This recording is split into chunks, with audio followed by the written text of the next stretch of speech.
আগামী বছরের শুরুতে আফগানিস্তানের সৈন্য সংখ্যা ২,৫০০-এ নামিয়ে আনবে যুক্তরাষ্ট্র। বিষয়টি নিশ্চিত করেছেন যুক্তরাষ্ট্রের জাতীয় নিরাপত্তা উপদেষ্টা রবার্ট ওব্রায়ান। তিনি বলেন, চলতি বছরের ফেব্রুয়ারিতে জঙ্গি গোষ্ঠী তালেবানের সঙ্গে স্বাক্ষরিত এক চুক্তির প্রেক্ষিতে এই সিদ্ধান্ত নিয়েছে যুক্তরাষ্ট্র। কোনো ধরনের সন্ত্রাসী কর্মকাণ্ড ঘটবে না।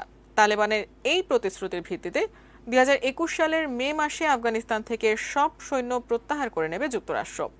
এর আগে মার্কিন প্রেসিডেন্ট ডোনাল্ড ট্রাম্প ও তার প্রশাসনের অন্যান্য কর্মকর্তারা বলেছিলেন, চলতি বছরের নভেম্বর নাগাদ ৪ থেকে ৫ হাজারে নামিয়ে আনা হবে আফগানিস্তানের মার্কিন সৈন্য সংখ্যা।